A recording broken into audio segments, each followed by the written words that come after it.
We went across now to France 24's Cyril Payen. He has been reporting for us from inside Ukraine. He joins us now just outside Kyiv. Cyril, what is the situation there on the ground today?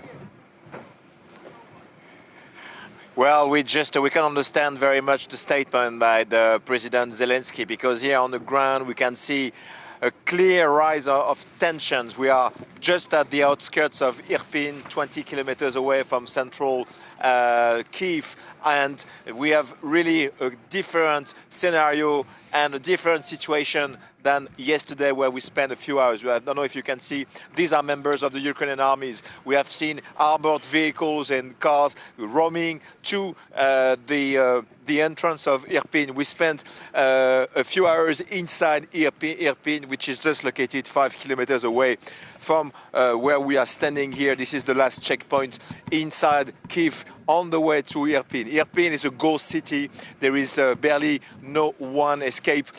Military positions, special force, snipers from the Ukrainian army, which is positioning itself here. So this is a clear difference with what we have been experiencing yesterday.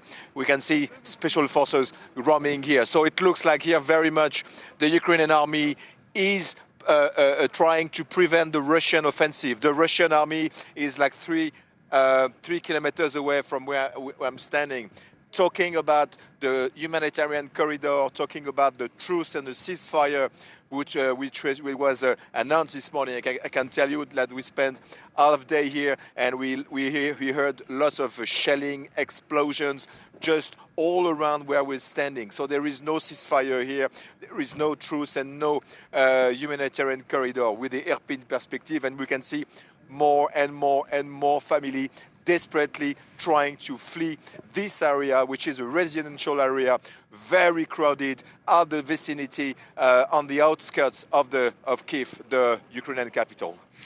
Cyril, as we just heard there from President Zelensky, he's saying time is running out for the Ukrainian people.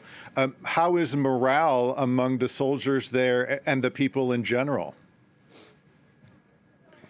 Well, there is very much a fighting spirit, I would say, and a spirit of resistance among the population. But now we really changed the focus now, as you can see behind me. These are trained soldiers going with the armored vehicle to defend this northwest entrance of the capital city. So everybody is very mobilizing. Everybody is here to counter-attack against the Russian military offensive, with the shelling are constantly arriving here and touching the ground here, and the people are clearly not standing anymore to stay in this area. So it's really becoming here. Again, it was a residential area. We see a lot of buildings with crowded with many inhabitants here.